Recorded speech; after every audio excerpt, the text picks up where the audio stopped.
They lied to me for 8 years, used my name, my dreams, my future like it was nothing, just so my sister could sip champagne in Paris while I was scrubbing dishes and working double shifts to keep the lights on. My name is Rachel, and if you're listening to this, I hope you'll stay with me, because what I'm about to tell you isn't just about money, it's about family betrayal and the kind of scars no one can see until the right light hits them. Have you ever sat at a table surrounded by people who share your blood, yet felt like an outsider, like a stranger in your own home? That's how it always was for me, especially during the holidays. Christmas dinner was the crown jewel of those illusions, glittering lights, crystal plates, polished silverware, and laughter that always sounded just a little too loud. It was the performance of a family, not the reality of one. But that year, something cracked through the illusion, and once the truth came out, there was no way to put it back together. I remember it vividly. Grandma, regal and sharp as ever, raised her glass of red wine and said it like a joke. "Good thing your parents paid off those student loans, huh?" She laughed. My fork froze mid-air. The words hung between us like smoke. I blinked, my mind scrambling. "What loans?" I asked slowly. The room shifted. The air grew heavy. You see, I had dropped out of college sophomore year. I couldn't afford tuition anymore. I worked every extra shift I could, begged for financial aid, but it all fell through. So when Grandma said that, my chest caved in. Mom's hand trembled, the wine spilling and staining the white tablecloth like blood. Dad's fork slipped from his hand with a clatter that echoed through the room. And then silence, the kind of silence that feels like the whole house is holding its breath. My uncle smirked, cruel in a way that only family can be, and muttered, "Wasn't that your responsibility?" The shame burned hot and fast, climbing up my throat until I thought I might choke. I wanted to disappear under the table. But then Grandma's face hardened. She turned those piercing eyes on my mother, and her voice sliced through the air. "I sent you $50,000 every year since Rachel turned 18. The words didn't register at first. $50,000 every year. My stomach lurched. Mom's whisper cracked like thin ice. "Mom, please. Don't." But Grandma wasn't about to back down. She stood towering over all of us, her voice cold and clear. "I want everyone to hear this. I gave that money for Rachel's education. Every dollar was for her future. And you," her finger jabbed the air toward my parents, "you spent it on Ava's honeymoon in Paris and Brian's brand new BMW. Not a single dollar went to Rachel." The room spun. I wanted to scream, to cry, to collapse. But instead I just nodded. My legs shook as I stood. My heart splintered into something sharp inside my chest. "Thank you," I whispered, my voice steady though my world was collapsing. "Thank you for finally telling me. I was never one of them anyway." And I walked out of that glittering house, away from the long table of liars and thieves, into the freezing night. The winter wind outside was warmer than the air in that room. That night I didn't sleep. I lay on the thin mattress in my one-room studio apartment, staring at the cracked ceiling like it held answers. No tree, no gifts, no family, just the hum of the fridge and the ache of betrayal pressing into me like a stone. $50,000 every year. They could have saved me. Instead, they used my life as a blank check. I thought back to the day I told my mom I couldn't afford tuition anymore. I was breaking inside when I admitted it, and she just sighed and said, "Well, maybe college isn't for everyone." She said it with such finality, like she was closing a book she never wanted me to open again. That was the moment I felt small, disposable. And then I'd come home from night shifts to see Brian revving that BMW in the driveway, or Ava posting photos from the Amalfi Coast, #honeymoon bliss. I used to tell myself they deserved it, that maybe I was just lazy, that maybe I wasn't trying hard enough. I thought I was the failure. But that night, staring at the ceiling in my empty apartment, the truth burned through me. They built a castle with my bones and handed the keys to someone else. By morning, the humiliation had hardened into something else. Not rage, not yet. Clarity. I dragged myself to the public library, sat down at one of those ancient desktop computers, and started digging. I requested every student loan record, every grant, every financial transaction tied to my name. And there it was.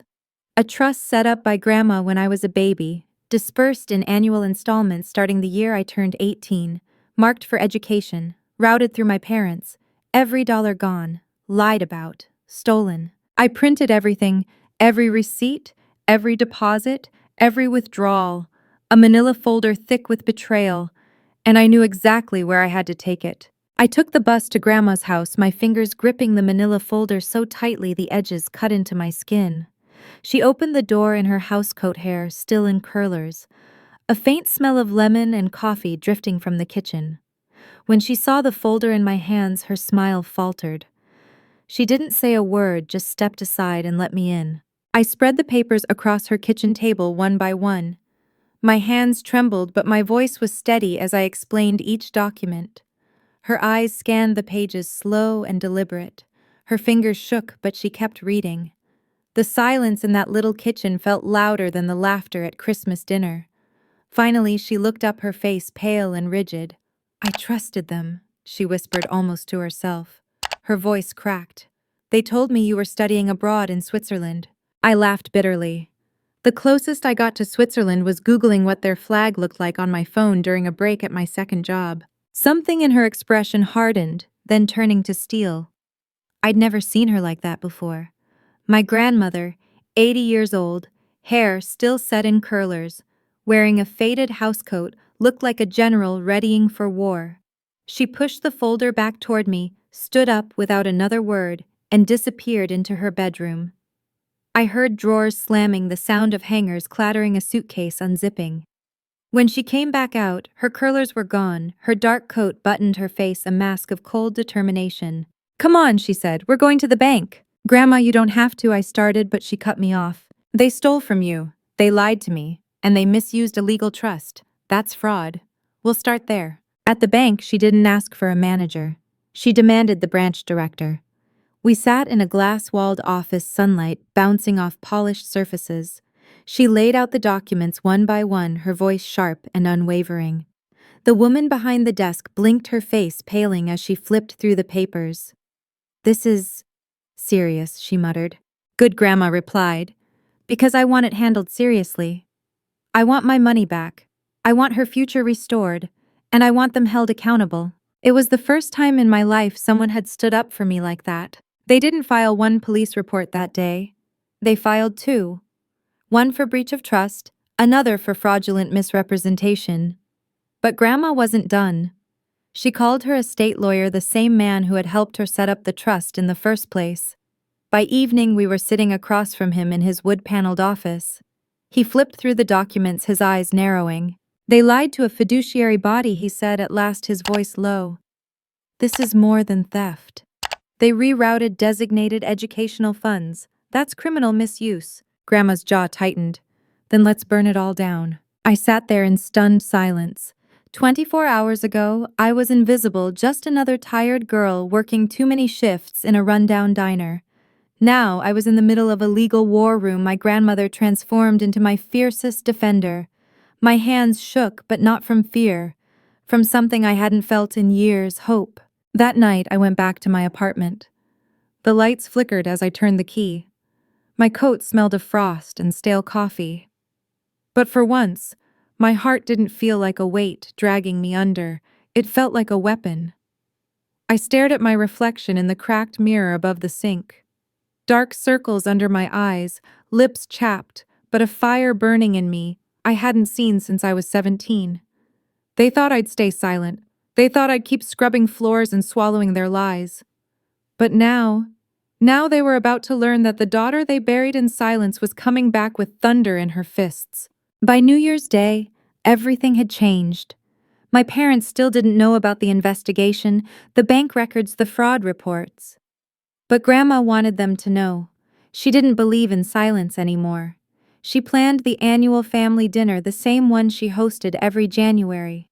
But this time, I was seated right beside her at the head of the table. When my parents walked in, they froze. Dad stiffened when he saw me. Mom clutched her wine glass like a shield. Ava swept in, glowing and tanned from her winter trip to Paris, her perfume filling the room.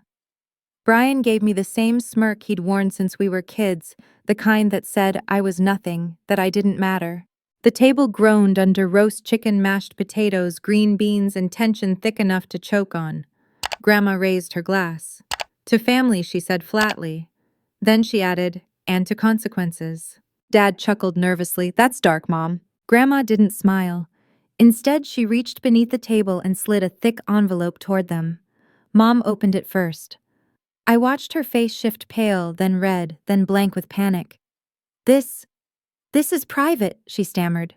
No, Grandma said firmly. That's my money. That was her future. And that was your crime. Ava leaned over. What is this? I looked straight at her.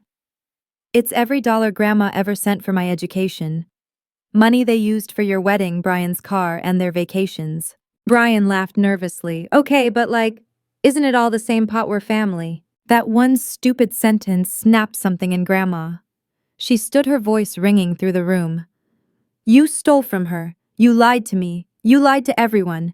I trusted you with her future, and you chose luxury over loyalty. Mom tried to argue. We were just doing what we thought was best for all our children. Stop! Grandma's voice was like a whip. You never treated her like your child. You used her pain as funding for your favorites. The room went dead silent. Even the walls seemed to listen. I stood slowly, my legs steady this time. I met my mother's eyes and said, you didn't just steal money. You stole time. Years I'll never get back. While you sipped champagne, I bled for rent. Grandma placed a hand on my shoulder. For the first time in my life, I felt seen. Truly seen. I suggest you get a lawyer, Grandma said as she turned to leave. And a conscience, I added. We walked out together and I didn't look back. I didn't need to. 2 weeks later, I was at work restocking a shelf of off-brand shampoo when my phone buzzed. It was a photo from Grandma. My mother stood on the front porch in her robe, face slack with shock, arms crossed tight across her chest. A county official was handing her a manila envelope. The caption beneath the image read, Notice of Civil Investigation, Misappropriation of Trust Funds. I just stared at the screen. For years, I'd imagined justice would feel like fireworks, like victory burning bright. Instead, all I felt was a quiet stillness. Like a storm had finally passed, and I was still standing. That night, I walked home in the freezing dark, past the corner bakery where I'd once scrubbed ovens for minimum wage. I let myself cry, not because I was broken, but because for the first time in years I wasn't pretending anymore. I didn't have to carry their lies. Back at Grandma's, the real work began. Depositions, bank statements, phone calls from lawyers who suddenly remembered my name. Grandma's lawyer dug deeper, and the numbers made my stomach turn. Over 7 years, my parents had siphoned more than $350,000. Enough to send Ava on 2 honeymoons. Enough for Brian's private golf lessons. Enough for 4 luxury cruises, all while I was skipping meals and rationing my asthma inhaler. Then the story leaked. Retired schoolteacher exposes family in shocking financial betrayal. I walked into work the next day, and people were whispering. Customers stared. One man leaned over the counter, toothpaste in hand, and asked, You're the girl from the article, right? The one whose parents... He didn't finish. I just scanned his items and said, Have a nice night. But as I watched him walk away, I realized something for the first time. I wasn't ashamed. They stole from me, lied to my face, robbed me of years, opportunities, dreams. But I was still here, still breathing. And this time the world was watching. It all came crashing down on a Tuesday. My mom called first, her voice brittle like cracked glass. Rachel, please. Can you talk to Grandma? She's frozen our accounts. We can't access anything. I sat at my kitchen table staring at my cup of instant coffee like it was the only warmth in the world. My voice came out calm, stripped of anger, stripped of begging. You used my future to fund your vacations. You don't get to ask me for favors. She went silent, then whispered, but it was never personal. That made me laugh. A hollow, bitter laugh. You stole my name, my chances, my education, and you gave them to people who never once lifted a finger. You made it very personal. She never called again. By Thursday, Ava and Brian were both posting black and white Instagram stories about family loyalty and weathering storms. But no scripture could spin what came next. A judge ordered a full audit. Every gift, every transfer, every check Grandma had ever written was traced. And the truth was undeniable. The BMW title, in my father's name. Bought the same year Grandma sent $50,000 for my second semester. Receipts for a $7 $200 Parisian hotel. Dated just days after I'd emailed my parents begging for help to stay enrolled. I remembered that week. I was eating dollar store ramen, praying I could scrape together enough to pay the bursar. They hadn't even replied to my email. Now their house was on the market, the BMW repossessed. Ava's credit cards declined. Brian, who once sneered that I'd always be mediocre, was caught screaming at a Starbucks barista when his app wouldn't load. Their world was cracking. And I was sitting in Grandma's living room, her hand wrapped gently around mine. "You're going to be okay now," she whispered. I didn't answer because okay wasn't enough anymore. Freedom was what I wanted. Not just freedom from debt or lies, but freedom from the need to ever prove my worth to people who never saw it. The morning of the hearing, I wore a black blazer from Goodwill and boots with worn soles. Ava arrived draped in pearls, Brian in sunglasses he didn't take off indoors. My mother's hands trembled. My father wouldn't even look at me. The courtroom smelled of cheap wood polish and nerves. When the judge asked if anyone wanted to make a personal statement, I hadn't planned to speak. But I stood anyway. Each step to the podium felt like walking barefoot across broken glass, but my voice did not shake. I dropped out of college because I couldn't afford tuition. I began. I worked 16-hour days. I ate rice and tap water. I missed doctor's appointments because I couldn't pay. I begged my parents for help, and they used money meant for me to send my siblings on international vacations. My throat burned. They didn't just steal from me.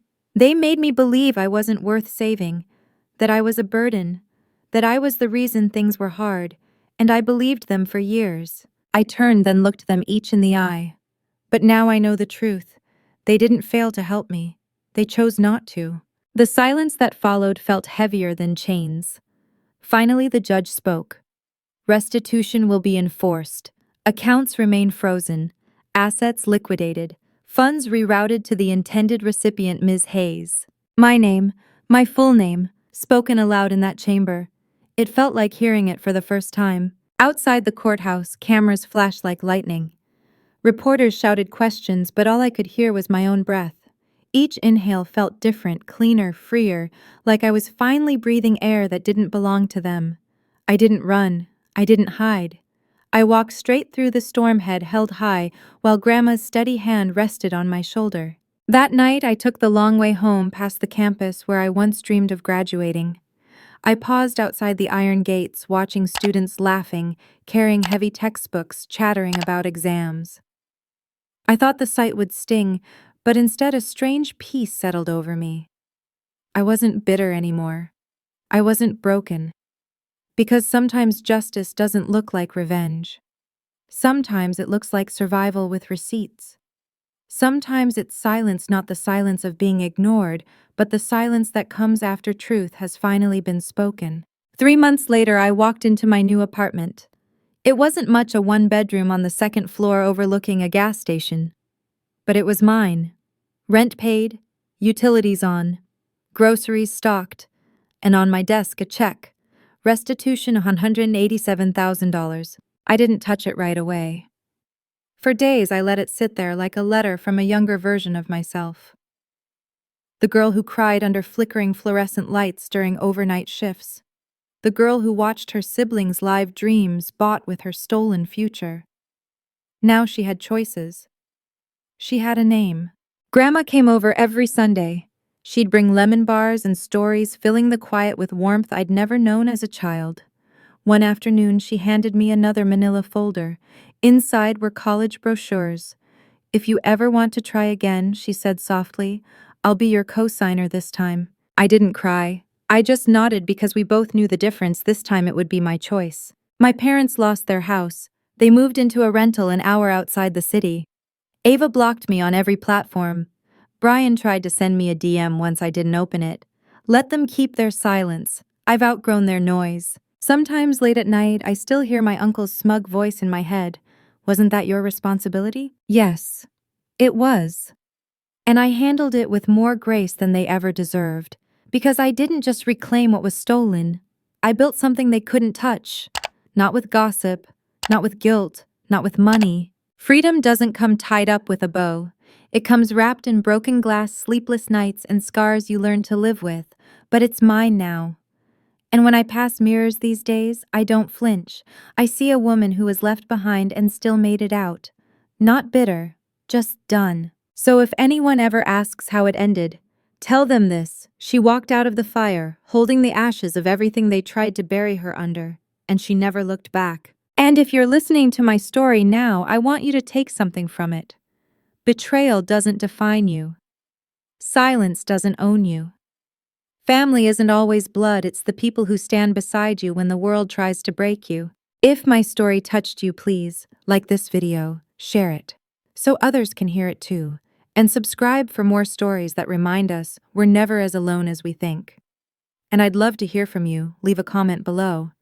Tell me if you've ever had to rise from betrayal, or if someone you trusted tried to steal your future. Because maybe, just maybe, telling our stories is how we heal.